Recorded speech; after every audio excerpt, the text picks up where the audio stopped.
Lord, Ikaw na ang mag-alis sa mga taong masama sa aking buhay. Panginoon, una sa lahat, salamat sa laging pag-aalaga mo sa akin. Salamat sa pagmamahal mo sa akin. Salamat sa laging sagot sa aking mga pangangailangan at kapayapaan sa buhay ko. Panginoon, alam ko pong hindi naman perpekto ang mundong ito.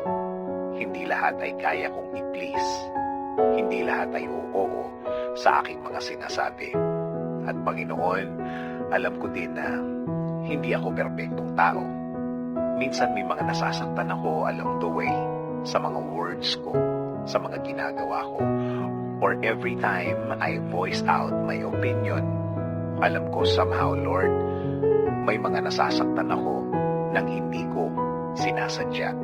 Lord, humihingi po ako ng kapatawaran. Forgive me because sometimes I cannot control my words and my works, Lord.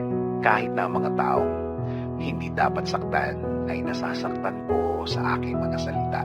Forgive me, forgive me, forgive me, Lord. Kaya sa mga ganitong mga moments, Lord, hindi ko kontrol ang mga reaksyon nila. Hindi ko alam kung ano ang nasa isip nila. Kaya Lord, humihingi ako ng proteksyon sa inyo. Panginoon, touch their hearts to forgive me, God. At sana, Lord, bigyan mo ako ng pagkakataon na malinaw ang lahat para sa kanila. Dahil alam ko na ang tunay na anak mo ay mapagkumbaba.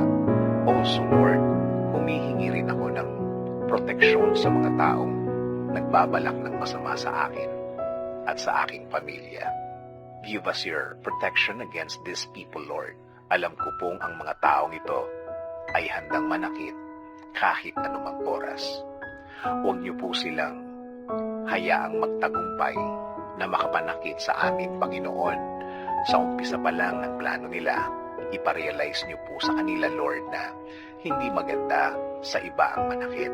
Also, Lord, make them realize na hindi rin ito makagaganda para sa kanilang mga buhay, na walang mabuting idudulot ang manakit ng kapwa. Panginoon, patuloy po kaming nakafocus sa inyong proteksyon at pagmamahal sa amin, na alam namin na hindi mo hahayaan na kami saktan nila, na hindi nyo sila hahayaang maging tagumpay sa intensyon nilang masama. Thank you, Lord, for everything. Thank you, Lord, for the love and faithfulness. This is our prayer. In Jesus' name, Amen. Sabi nga sa Isaiah 54:17, no weapon forged against you will prevail, and you will refute every tongue that accuses you. This is the heritage of the servants of the Lord, and this is their vindication from me, declares the Lord.